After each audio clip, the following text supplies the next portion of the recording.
Bienvenidos una vez más a los cuentos de Lilith.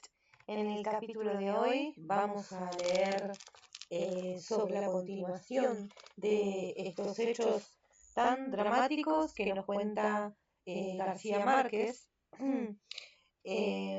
Hasta el momento se han liberado a algunos periodistas, algunos rehenes, pero otros lamentablemente no han tenido tanta suerte, bien porque no han podido conservar su vida o porque todavía siguen siendo secuestrados. Las cosas se ponen muy tensas, demasiado, tanto que el gobierno tiene que ceder de alguna manera un poco ante estos hechos tan terribles. La opinión pública está a favor de los rehenes, quieren que sean liberados.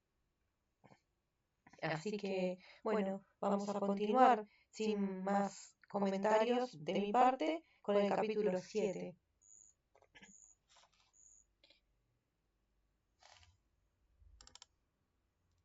Maruja y Beatriz no se habían enterado de las muertes. Sin televisor ni radio y sin más informaciones que las del enemigo, era imposible adivinar la verdad. Las contradicciones de los propios guardianes desbarataron la versión de que a Marina la habían llevado a una finca, de modo que cualquier otra conjetura conducía al mismo callejón sin salida. O estaba libre o estaba muerta. Es decir, antes eran ellas las únicas que la sabían viva, y ahora eran las únicas que no sabían que estaba muerta. La cama sola se había convertido en un fantasma ante la incertidumbre de lo que habían hecho con Marina. El monje había regresado media hora después de que se la llevaran. Entró como una sombra y se enroscó en un rincón. Beatriz le preguntó a quemarropa: ¿qué hicieron con Marina? El monje le contó que cuando salió con ella lo habían esperado en el garage dos jefes nuevos que no entraron en el cuarto, que él les preguntó para dónde la llevaban, y uno de ellos le contestó enfurecido: «Grandísimo hijo de puta, ¿a quién les hacen preguntas?», que después le ordenaron que volviera a casa y dejara a Marina en manos de Barrabás, el otro guardián de turno. La versión parecía creíble a primera oída. No era fácil que el monje tuviera tiempo de ir y volver en tan poco tiempo si hubiera participado en el crimen, ni que tuviera corazón para matar a una mujer en ruinas a la que parecía querer como a su abuela y que lo mimaba como un nieto. En cambio, Barrabás tenía fama de ser un sanguinario sin corazón que además se vanagloriaba de sus crímenes. La incertidumbre se hizo más inquietante por la madrugada, cuando Maruja y Beatriz se despertaron por un lamento de animal herido, y era que el monje estaba sollozando. No quiso el desayuno, y varias veces se le oyó suspirar: «¡Qué dolor que se haya llevado la abuela!». Sin embargo, nunca dejó entender que estuviera muerta. Hasta la tenacidad con que el mayordomo se negaba a devolver el televisor y el radio aumentaba la sospecha del asesinato. Damaris, después de varios días fuera de casa, regresó en un estado de ánimo que sumó un elemento más a la confusión. En uno de los paseos de madrugada, Maruja le preguntó dónde había ido, y ella le contestó con la misma voz con que hubiera dicho la verdad: «Estoy cuidando a doña Marina». Sin darle a Maruja una pausa para pensar, agregó: «Siempre la recuerda y les manda muchos saludos». Y enseguida, en un tono aún más casual, dijo que Barrabás no había regresado porque era el responsable de su seguridad. A partir de entonces, cada vez que Damaris salía a la calle por cualquier motivo, regresaba con noticias tanto menos creíbles cuanto más entusiastas. Todas terminaban con una fórmula ritual: «Doña Marina está divinamente».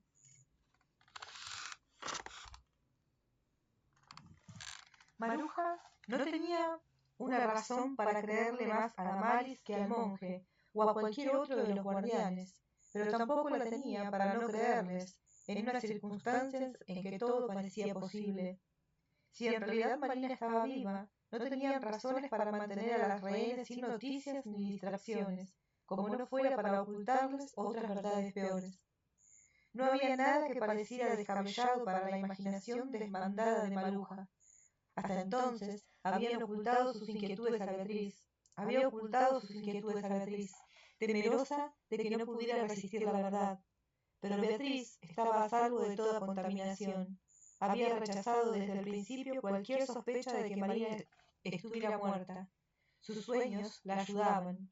Soñaba que su hermano Alberto, tan real como en la vida, le hacía recuentos puntuales de sus gestiones, de lo bien que iban, de lo poco que les faltaba a ellas para ser libres. Soñaba que sus padres la tranquilizaban con la noticia de que las tarjetas de crédito olvidadas en el bolso estaban a salvo. Eran visiones tan vívidas que en el recuerdo no podía distinguirlas de la realidad. Por esos días estaba terminando su turno con Maruja y Beatriz un muchacho de 17 años que se hacía llamar Jonás. Oía música desde las 7 de la mañana en una grabadora gangosa.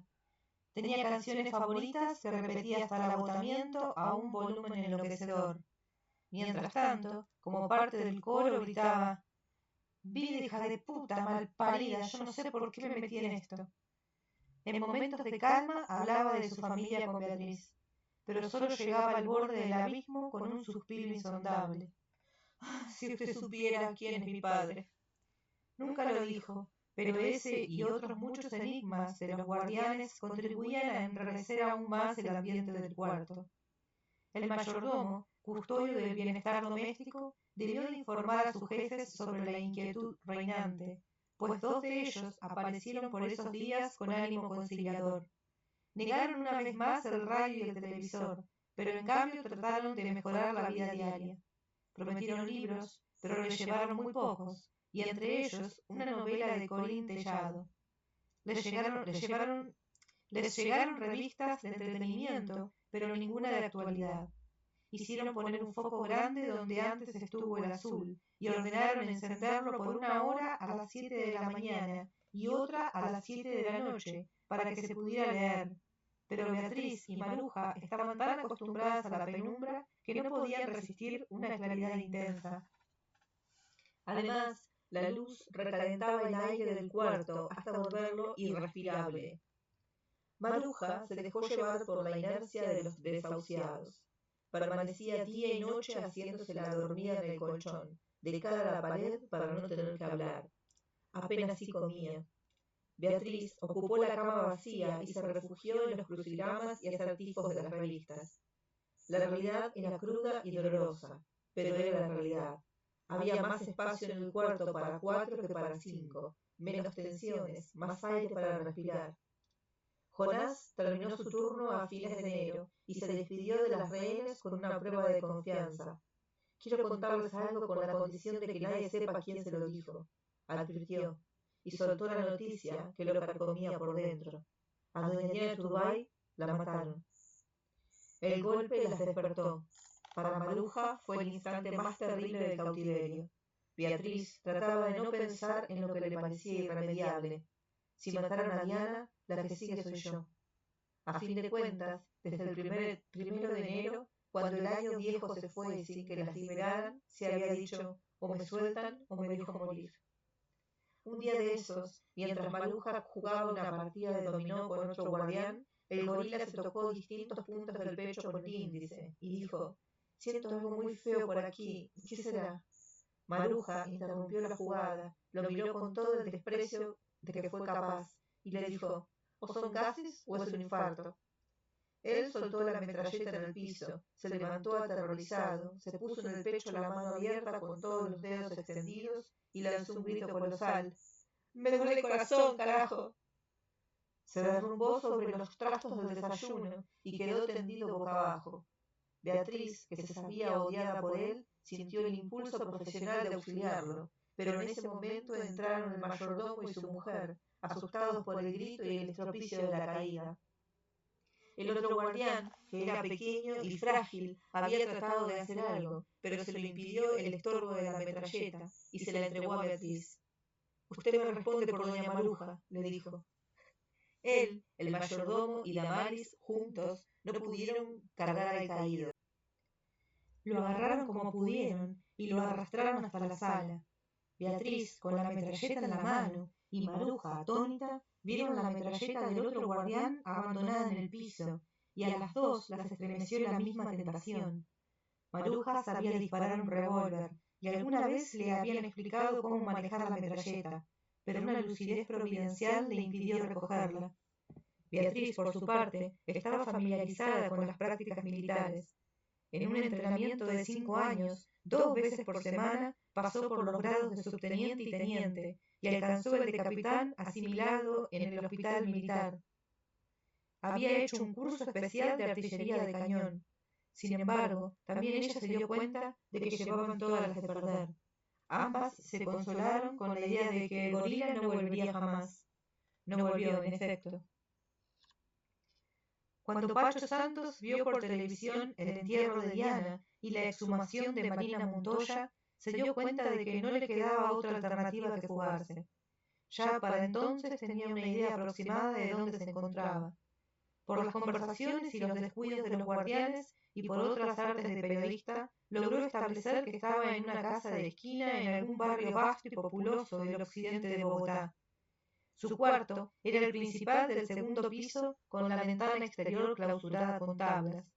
Se dio cuenta de que era una sala alquilada y tal vez sin contrato legal, porque la propietaria iba a principios de cada mes a cobrar el arriendo.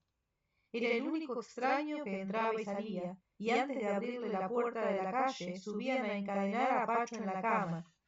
Lo obligaban con amenazas a permanecer en absoluto silencio y apagaban el radio y el televisor.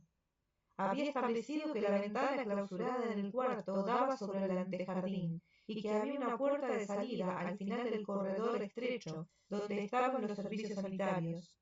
El baño podía utilizarlo a discreción sin ninguna vigilancia, con solo atravesar el corredor, pero antes tenía que pedir que lo desencadenaran. Allí, la única ventilación era una ventana por donde podía verse el cielo. Tan alta que no sería fácil alcanzarla, pero tenía un diámetro suficiente para salir por ella. Hasta entonces no tenía una idea de a dónde podía conducir.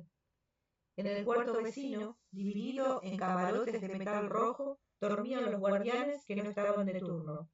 Como eran 4, se relevaban de 2 en 2 cada 6 horas. Sus armas no estuvieron nunca a la vista en la vida cotidiana, aunque siempre las llevaban consigo.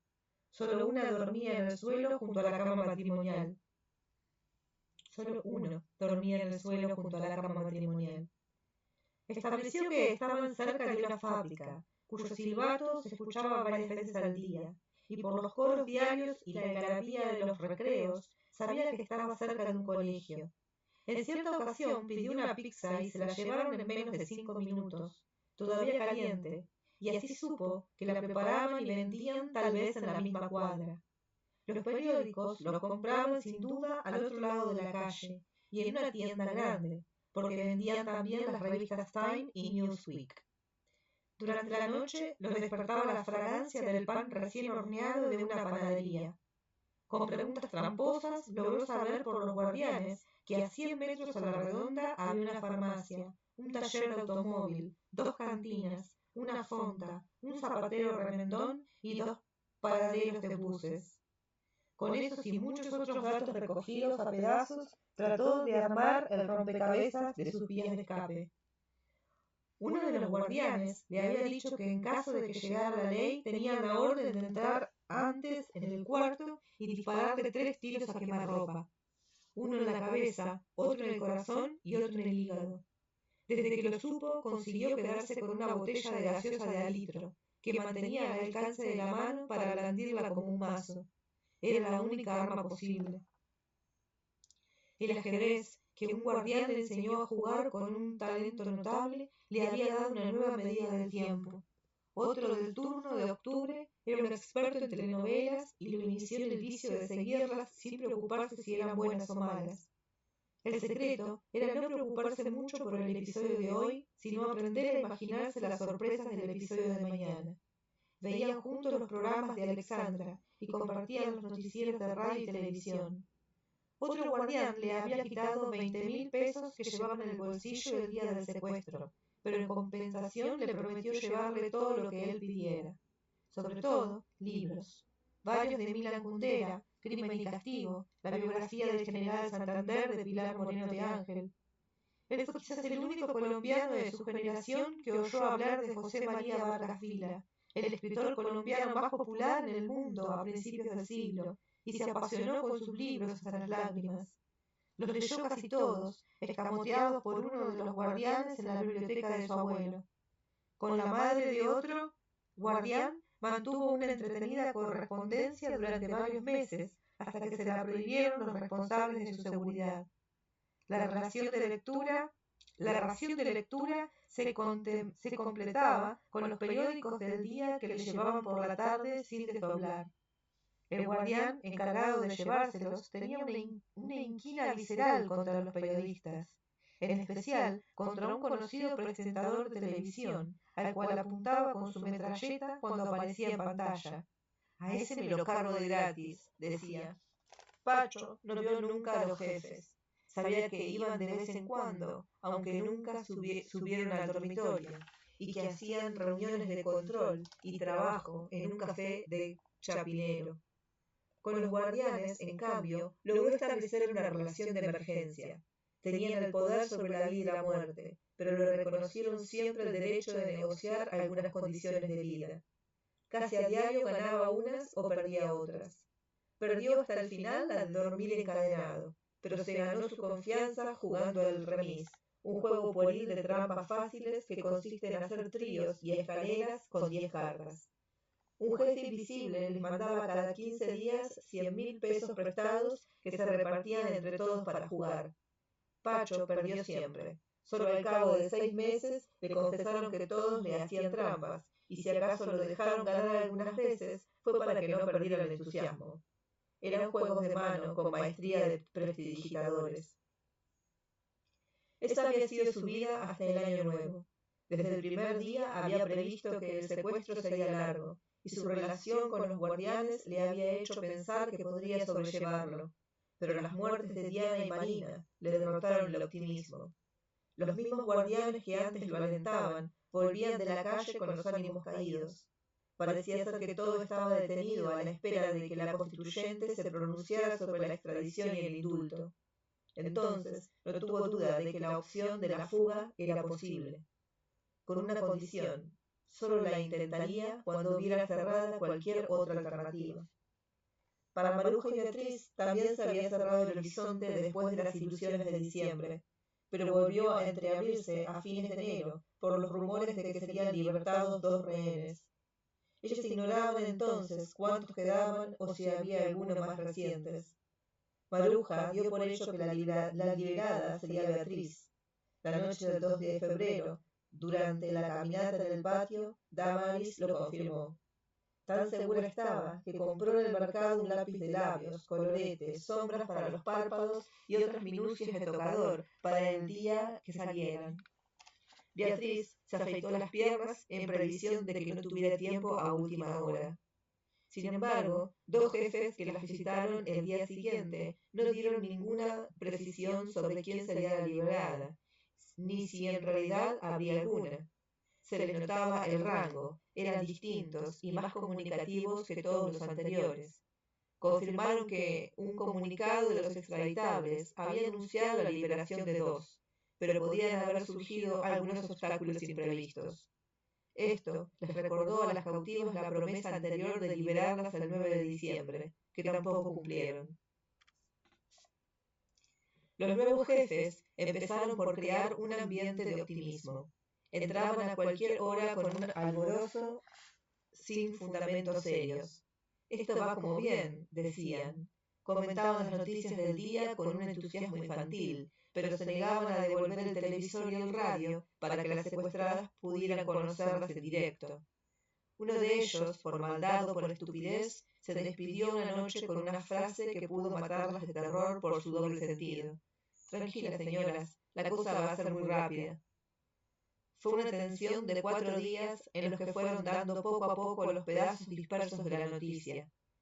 El tercer día dijeron que soltarían solo un rehén, que podía ser Beatriz, porque a Francisco Santos y a Maruja los tenían reservados para destinos más altos. Lo más angustioso para ellas era no poder confrontar esas noticias con las de la calle, y sobre todo con Alberto, que tal vez conociera mejor que los mismos jefes la causa real de la incertidumbre.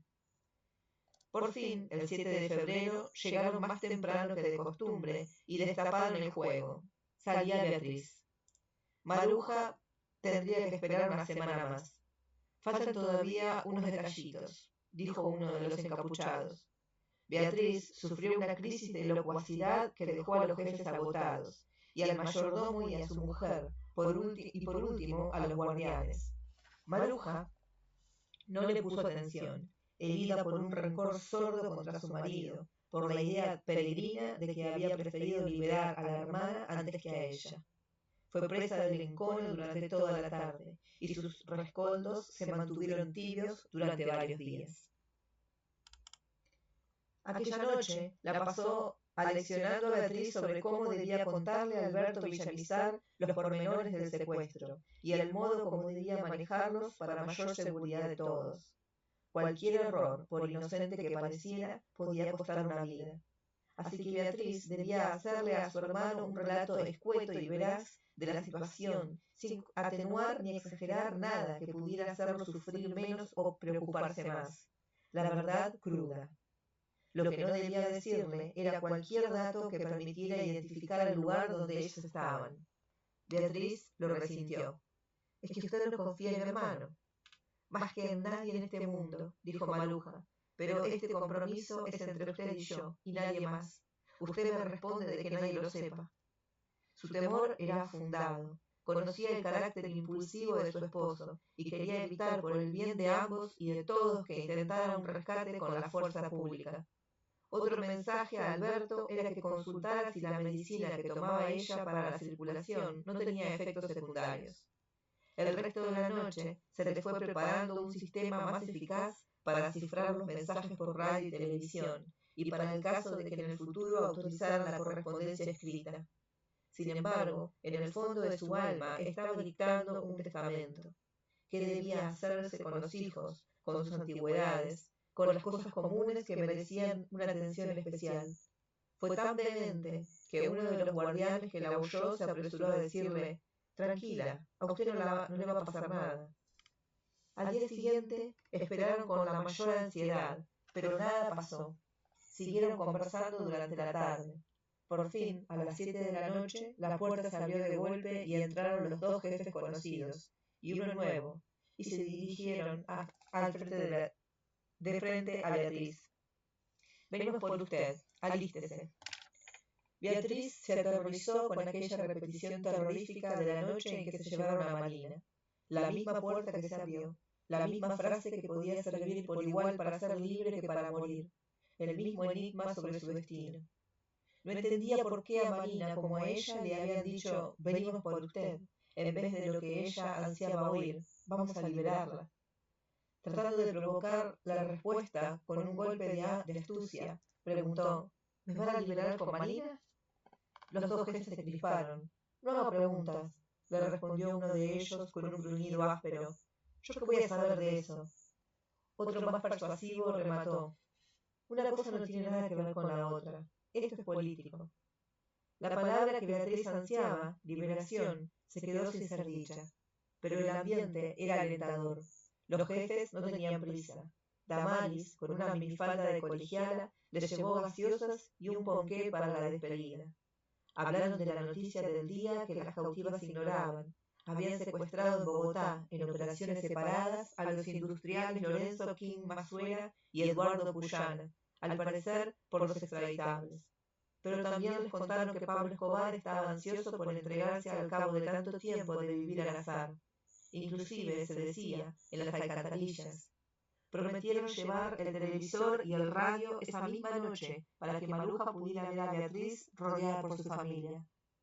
El análisis de Maruja parecía razonable. Hasta entonces sospechaba que Malina había sido ejecutada, pero aquella noche no le quedó duda alguna por las diferencias del ceremonial en ambos casos. Para Malina no habían ido jefes a aclimatar los ánimos con varios días de anticipación. Tampoco habían ido a buscarla, sino que mandaron a dos matones rasos sin ninguna autoridad y con solo 5 minutos para cumplir la orden. La despedida con tarta y vino que le hicieron a Beatriz habría sido un homenaje macabro si fueran a matarla. En el caso de Malina, les habían quitado el televisor y el radio para que ellas no se enteraran de su ejecución, y ahora ofrecían devolverlos para atenuar con una buena noticia los estragos de la mala. Maruja concluyó entonces, sin más vueltas, que Malina había sido ejecutada y que Beatriz se iba libre. Los jefes le consiguieron 10 minutos para arreglarse mientras ellos iban a tomar un café. Beatriz no podía conjurar la idea de que estaba volviendo a vivir la última noche de Malina. Pidió un espejo para maquillarse. Damaris le llevó uno grande con un marco de hojas doradas. Maruja y Beatriz, al cabo de 3 meses sin espejo, se apresuraron a verse. Fue una de las experiencias más sobrecogedoras del cautiverio. Maruja tuvo la impresión de que no se hubiera reconocido si se hubiera encontrado consigo misma en la calle. Me morí de pánico, ha dicho después. Me vi flaca, desconocida, como si me hubiera maquillado para una caracterización de teatro. Beatriz se vio lívida, con 10 kilos menos y el cabello largo y marchito, y exclamó espantada: «¡Esta no soy yo!». Muchas veces, entre bromas y veras, había sentido la vergüenza de que algún día la liberaran en tal mal estado, pero nunca se imaginó que en realidad fuera tan malo. Luego fue peor, porque uno de los jefes encendió el foco central y la atmósfera del cuarto se hizo aún más siniestra. Uno de los guardianes sostuvo el espejo para que Beatriz se peinara. Ella quiso maquillarse, pero Maruja se lo impidió. «¿Cómo se le ocurre?», le dijo escandalizada. «¿Usted piensa echarse eso con esta palidez? Va a quedar terrible». Beatriz le hizo caso. También ella se perfumó con la loción de hombre que Lamparón le había regalado. Por último, se tragó sin agua una pastilla tranquilizante. En el talego, junto con sus otras cosas, estaba la ropa que llevaba puesta la noche del secuestro, pero prefirió la sudadera rosada con menos uso. Dudó de ponerse sus zapatos planos que estaban enmohecidos debajo de la cama, y que además no le iban bien con la sudadera. Damaris quiso darle unos zapatos de tenis que usaba para hacer gimnasia. Eran de su número exacto, pero con un aspecto tan indigente que Beatriz los rechazó con el pretexto de que le quedaban apretados.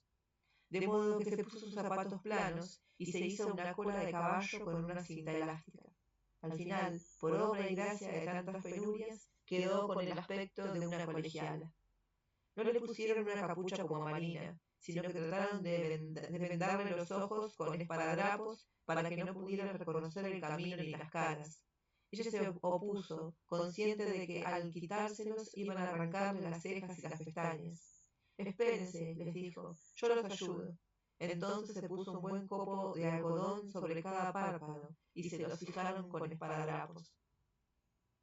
La despedida fue rápida y sin lágrimas. Beatriz estaba a punto de llorar, pero Maruja se lo impidió con una frialdad calculada para darle ánimos. «Dígale a Alberto que esté tranquilo, que lo quiero mucho y que quiero mucho a mis hijos», dijo. Se despidió con un beso. Ambas sufrieron. Beatriz, porque a la hora de la verdad la asaltó el terror de que tal vez fuera más fácil matarla que dejarla libre. Maruja, por el terror doble de que mataran a Beatriz y por quedarse sola con los 4 guardianes. Lo único que no se le ocurrió fue que la ejecutaran una vez liberada Beatriz. La puerta se cerró y Maruja permaneció inmóvil, sin saber por dónde seguir, hasta que oyó los motores en el garage y el rastro de los automóviles que se perdían en la noche.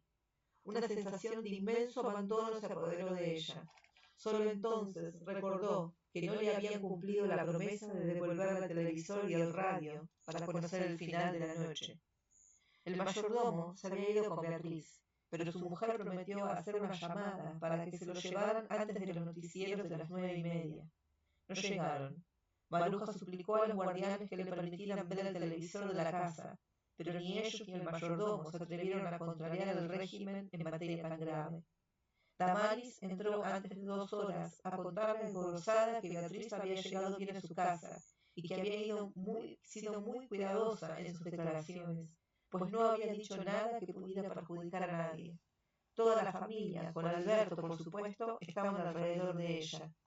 No cabía la gente en la casa. A Maruja le quedó el reconcomio de que no fuera cierto. Insistió en que le llevaran un radio prestado. Perdió el control y se enfrentó a los guardianes sin medir las consecuencias. No fueron graves, porque ellos habían sido testigos del trato que le dieron sus jefes a Maruja, y prefirieron calmarla con una nueva gestión para que les prestara un radio. Más tarde se asomó el mayordomo y le dio una palabra de que habían dejado a Beatriz sana y salva en lugar seguro, y que ya todo el país la había visto y oído con su familia. Pero lo que Maruja quería era un radio para oír con sus propios oídos la voz de Beatriz. El mayordomo prometió llevárselo, pero no cumplió. A las 12 de la noche, demolida por el cansancio y la rabia, Maruja se tomó 2 pastillas del barbitúrico fulminante y no despertó hasta las 8 de la mañana del día siguiente. Las versiones de los guardianes eran ciertas. Beatriz había sido llevada del garage a través del patio. La acostaron en el suelo de un automóvil que sin duda era un jeep, porque tuvieron que ayudarla para que alcanzara el pescante. Al principio dieron tumbos en los tramos escabrosos. Tan pronto como empezaron a deslizarse por una pista asfaltada, un hombre que viajaba junto a Beatriz le hizo amenazas sin sentido. Ella se dio cuenta por la voz de que el hombre estaba en un estado de nervios que su dureza no lograba disimular, y que no era ninguno de los jefes que habían estado en la casa.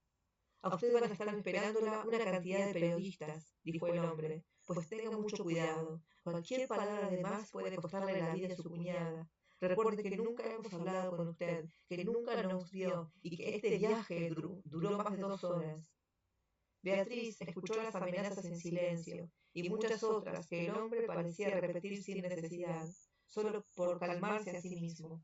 En una conversación que sostuvieron a 3 voces, descubrió que ninguno era conocido, salvo el mayordomo, que apenas habló.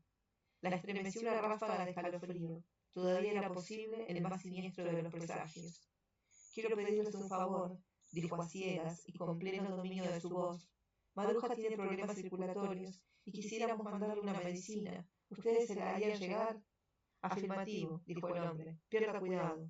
Mil gracias, dijo Beatriz. Yo seguiré las instrucciones de ustedes. No los voy a perjudicar. Hubo una pausa larga con un fondo de automóviles raudos, camiones pesados, retazos de músicas y gritos. Los hombres hablaron entre ellos en susurros. Uno se dirigió a Beatriz.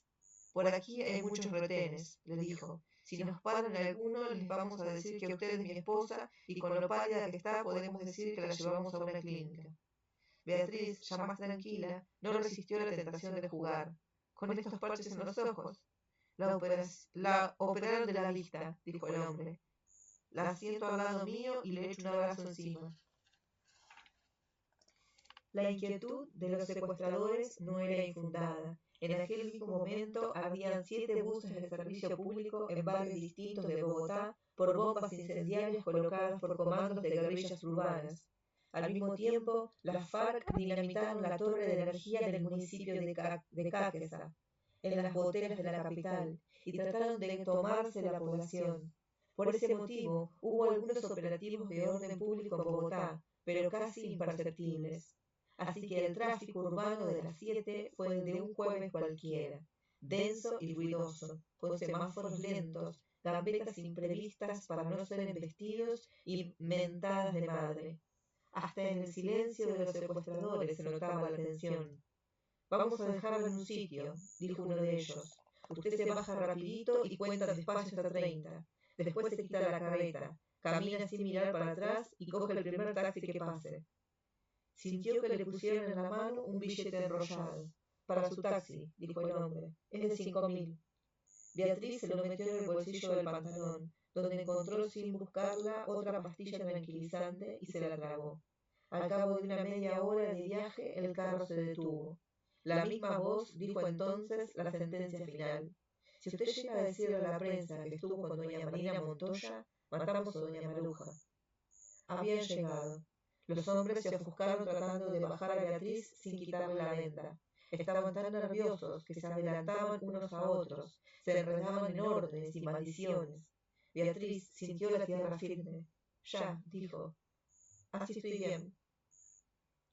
Permaneció inmóvil en la acera hasta que los hombres volvieron al automóvil y arrancaron de inmediato. Solo entonces oyó que detrás de ellos había otro automóvil que arrancó al mismo tiempo. No cumplió la orden de contar. Caminó 2 pasos con los brazos extendidos y entonces tomó conciencia de que debía de estar en plena calle. Se quitó la venda de un tirón y reconoció enseguida el barrio de Normandía, porque en otros tiempos solía ir por allí a casa de una amiga que vendía joyas. Miró las ventanas encendidas tratando de elegir una que le ofreciera confianza, pues no quería tomar un taxi con lo mal vestida que se sentía, sino llamar a su casa para que fueran a buscarla. No había acabado de decidirse cuando un taxi amarillo muy bien conservado se detuvo frente a ella. El chofer, joven y apuesto, le preguntó: ¿Taxi? Beatriz lo tomó, y solo cuando estaba dentro cayó en la cuenta de que un taxi tan oportuno no podía ser una casualidad. Sin embargo, la misma certidumbre de que aquel era un último eslabón de sus secuestradores le infundió un raro sentimiento de seguridad. El chofer le preguntó la dirección, y ella se la dijo en susurros. No entendió porque no la oía hasta que el chofer le preguntó la dirección por tercera vez. Entonces la repitió con su voz natural. La noche era fría y despejada, con algunas estrellas. El chofer y Beatriz solo cruzaron las palabras indispensables, pero él no la perdió de vista en el espejo retrovisor. A medida que se acercaban a casa, Beatriz sentía los semáforos más frecuentes y lentos. 2 cuadras antes le pidió al chofer que fuera despacio por si tenían que despistar a los periodistas anunciados por los secuestradores. No estaban. Reconoció su edificio y se sorprendió de que no le causara la emoción que esperaba. El taxímetro marcaba 700 pesos. Como el chofer no tenía cambio para el billete de 5.000, Beatriz entró en la casa en busca de ayuda, y el viejo portero lanzó un grito y la abrazó enloquecido. En los días interminables y las noches pavorosas del cautiverio, Beatriz había prefigurado aquel instante como una conmoción sísmica que le dispararía todas las fuerzas del cuerpo y del alma. Fue todo lo contrario, una especie de remanso en el que apenas percibía, lento y profundo, su corazón amordazado por los tranquilizantes. Entonces dejó que el portero se hiciera cargo del taxi y tocó el timbre de su apartamento. Le abrió Gabriel, el hijo menor. Su grito se oyó en toda la casa. ¡Mamá! Catalina, la hija de 15 años, acudió gritando y se le colgó del cuello, pero la soltó enseguida asustada. Pero mami, ¿por qué hablas así? Fue el detalle feliz que rompió el tremendismo. Beatriz iba a necesitar varios días, en medio de la muchedumbre que la visitaron, para perder la costumbre de hablar en susurros. La esperaban desde la mañana. 3 llamadas anónimas, sin duda de los secuestradores, habían anunciado que sería liberada. Habían llamado incontables periodistas por si sabían la hora. Poco después del mediodía lo confirmó Alberto Villamizar, a quien Guido Parra se lo anunció por teléfono. La prensa estaba en vilo. Una periodista que había llamado 3 minutos antes de que Beatriz llegara, le dijo a Gabriel con una voz convencida y sedante: «Tranquilo, hoy la sueltan». Gabriel acababa de colgar cuando sonó el timbre de la puerta. El doctor Guerrero la había esperado en el apartamento de los Villamizar, pensando que también Maruja sería liberada y que ambas llegarían allí. Esperó con 3 vasos de whisky hasta el noticiero de las 7. En vista de que no llegaron, creyó que se trataba de otra noticia falsa, como tantas de aquellos días, y volvió a su casa. Se puso la pijama, se sirvió otro vaso de whisky, se metió en la cama y sintonizó Radio Recuerdos para dormirse al arrullo de los boleros. Desde que empezó su calvario no había vuelto a leer. Ya medio en sueños, oyó el grito de Gabriel. Salió del dormitorio con un dominio ejemplar. Beatriz y él, con 25 años de casados, se abrazaron sin prisa, como de regreso de un corto viaje, y sin una lágrima.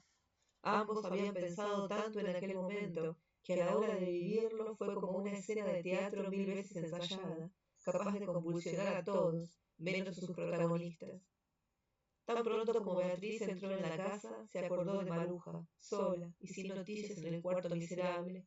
Llamó al teléfono de Alberto Villamizar y él mismo contestó al primer timbrazo con una voz preparada para todo. Beatriz lo reconoció. «Hola», le dijo, «soy Beatriz».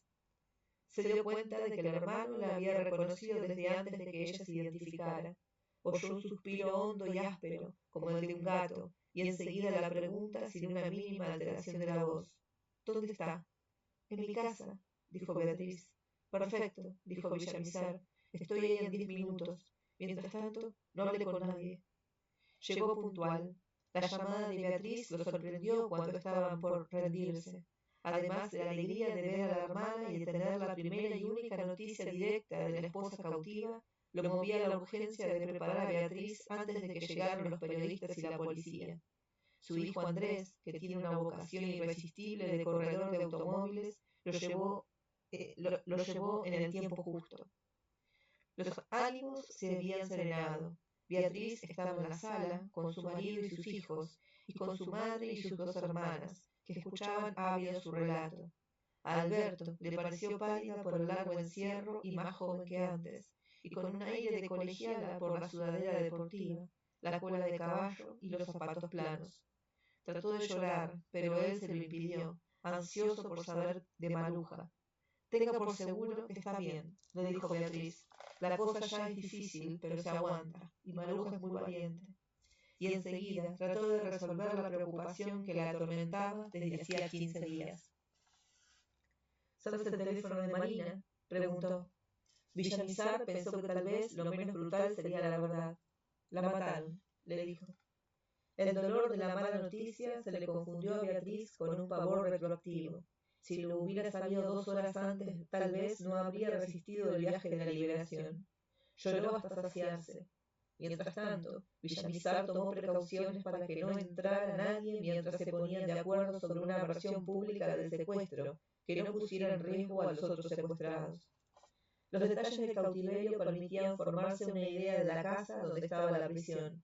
Para proteger a Maruja, Beatriz debía decir a la prensa que el viaje de regreso había durado más de 3 horas desde algún lugar de tierra templada.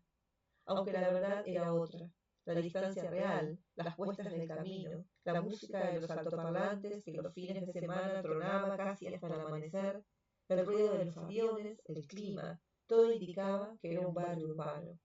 Por otra parte, habría bastado con interrogar a 4 o 5 curas del sector para descubrir cuál fue el que exorcizó la casa. Otros errores aún más torpes revelaban pistas para intentar un rescate armado con el mínimo de riesgos. La hora debía ser las 6 de la mañana, después del cambio de turno, pues los guardianes de reemplazo no dormían bien durante la noche y caían rendidos por los suelos sin preocuparse de sus armas.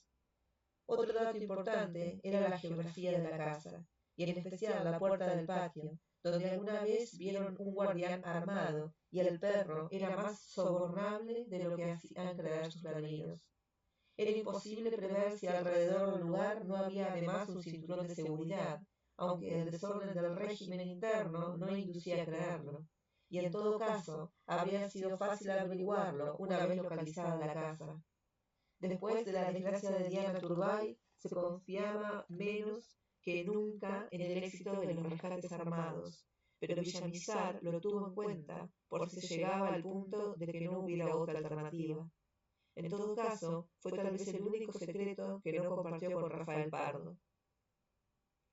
Estos datos le crearon a Beatriz un problema de conciencia.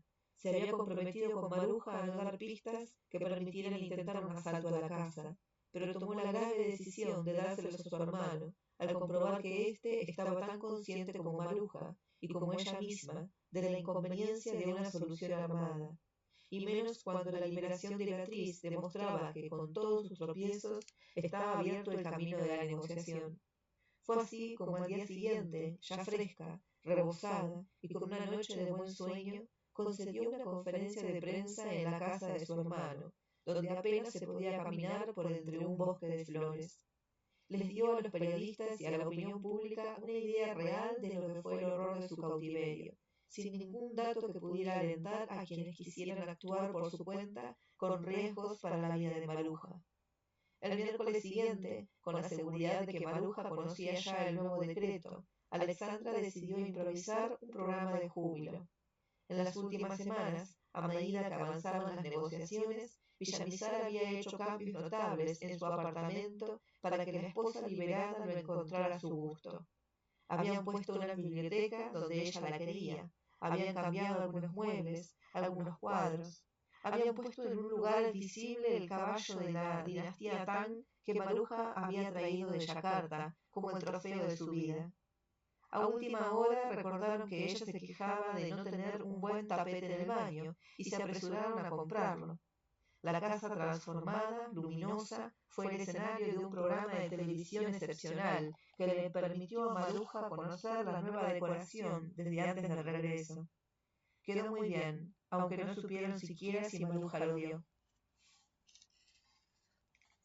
Beatriz se estableció muy pronto. Guardó en su talego de cautiva la ropa que llevaba puesta al salir y allí quedó encerrado el olor deprimente del cuarto que todavía la despertaba de pronto en mitad de la noche. Recobró el equilibrio del ánimo con la ayuda del esposo.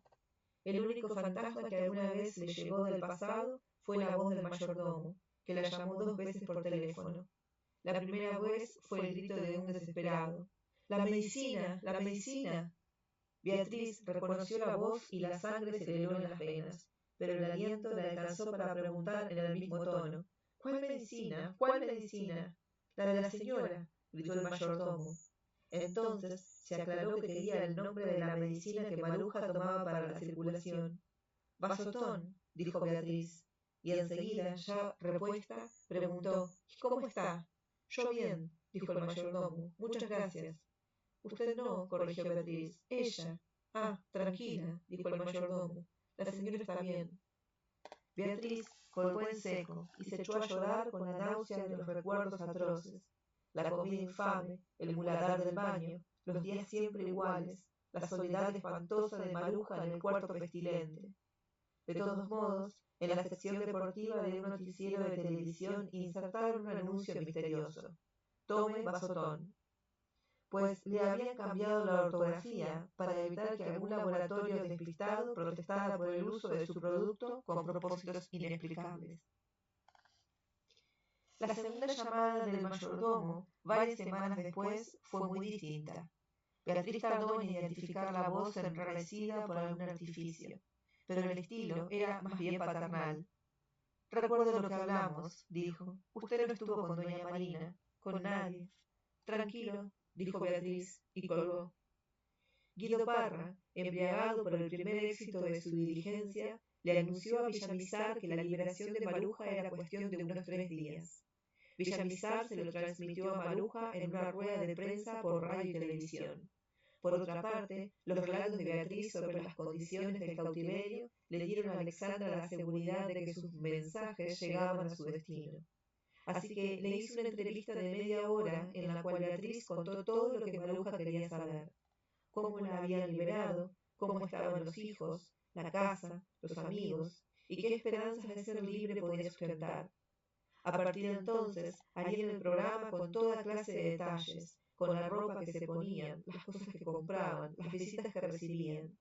Alguien decía, Manuel ya preparó el pernil, solo para que Maruja se diera cuenta de que aún seguía intacto el orden que ella había dejado en su casa.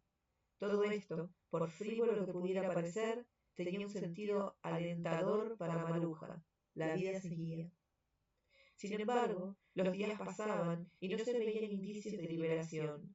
Guido Parra se enredaba en explicaciones vagas y pretextos pueriles. Se negaba al teléfono, desapareció. Villamizar lo llamó al orden. Parra se extendió en preámbulos. Dijo que las cosas se habían complicado por el incremento de la masacre que la policía estaba haciendo en las comunas de Medellín. Alegaba que mientras el gobierno no pusiera término a aquellos métodos salvajes, era muy difícil la liberación de nadie. Villamizar no lo dejó llegar al final. Esto no hacía parte del acuerdo, le dijo. Todo se fundaba en que el decreto fuera explícito. Y lo es. Es una deuda de honor, y conmigo no se juega. Usted no sabe lo jodido que es ser abogado de estos tipos, dijo Parra.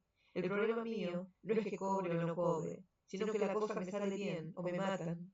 ¿Qué quiere que haga? Aclaremos esto sin más paja, dijo Villamizar. ¿Qué es lo que está pasando? Que mientras la policía no pare la matanza y castiguen a los culpables, no hay ninguna posibilidad de que suelten a doña Maruja. Esa es la vaina. Ciego de furia, Villamizar se desató en improperios contra Escobar y concluyó, y usted piérdase, porque el que lo va a matar a usted soy yo. Guido Parra desapareció, no solo por la reacción violenta de Villamizar, sino también por la de Pablo Escobar, que al parecer no le perdonó el haberse excedido en sus poderes de negociador. Esto pudo apreciarlo Hernando Santos por el pavor con que Guido Parra lo llamó por teléfono para pedirle que tenía para él una carta, para decirle que tenía para él una carta tan terrible de Escobar que ni siquiera se atrevía a leerla. Ese hombre está loco, le dijo, no lo calma nadie, y a mí no me queda más remedio que borrarme del mundo. Hernando Santos, consciente de que aquella determinación interrumpía su único canal con Pablo Escobar, trató de compensarlo de que se quedara. Fue inútil. El último favor que Guido Parra le pidió fue que le consiguiera una visa para Venezuela y una gestión para que su hijo terminara el bachillerato en el Gimnasio Moderno de Bogotá. Por rumores nunca confirmados, se cree que fue a refugiarse en un convento de Venezuela, donde una hermana suya era monja.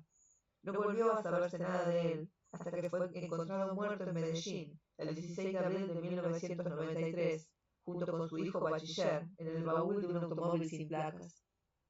Villamizar necesitó tiempo para reponerse de un terrible sentimiento de derrota. Lo abrumaba el arrepentimiento de haber creído en la palabra de Escobar. Todo le pareció perdido. Durante la negociación había mantenido al corriente al doctor Turbay y a Hernando Santos, que también se habían quedado sin canales con Escobar.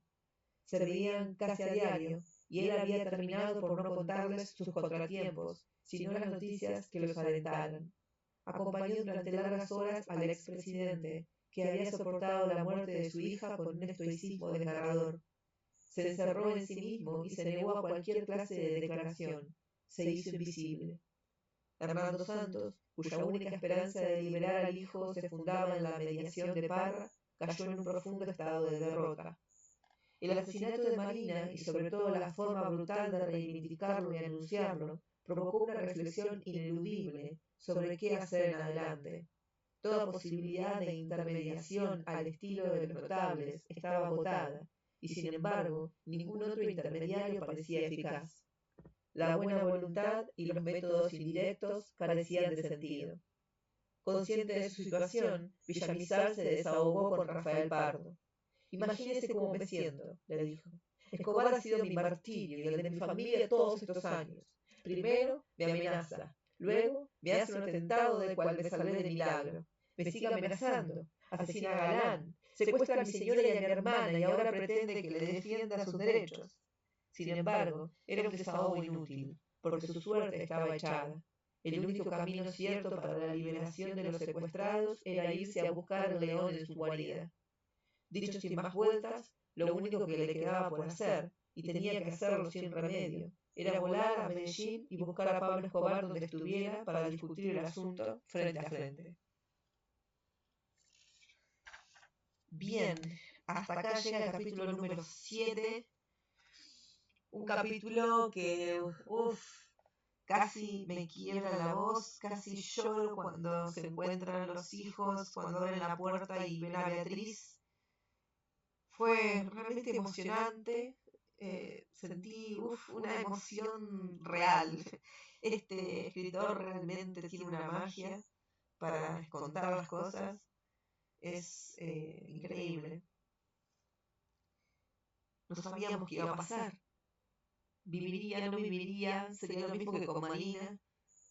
Dios, qué incertidumbre total en este libro. Pero bueno, acá está, Maruja ha quedado sola. Qué terrible situación, qué sentimientos encontrados, ¿no? Porque van a liberar a una de ellas y eso es una alegría increíble, más cuando las emociones deben estar tan a flor de piel, pero a la vez quedarse sola debe ser bastante terrible, desesperante. Y aún así, las cosas se siguieron dando, siguió sucediendo. ¡Wow! Cuéntenme, por favor, sus sentimientos, sus sensaciones. ¿Qué les pareció este capítulo? ¿Qué les produjo en la mente, en sus corazones, cuando escucharon que Beatriz había sido liberada o que iba a ser liberada? ¿Qué piensan? Cuenten, que realmente me interesa intercambiar ideas con la gente. Bueno, hasta acá llega el capítulo y los dejo hasta la próxima. les agradezco mucho que me hayan acompañado, me hace muy feliz que les interese y me gustaría mucho mejorar mi calidad, mi audio, pero por otro lado, siento que este espacio de contar cuentos es real. Por más que algunas veces edito algunas partes, en la mayoría, si hay alguna equivocación o algún error, creo que es lo más normal en una lectura y lo hace más humano también. Así que lo dejo y espero no les moleste eso. En todo caso, me lo comentan. Entonces, muchas gracias por escucharme, muchísimas gracias y nos estamos viendo en la próxima entrega.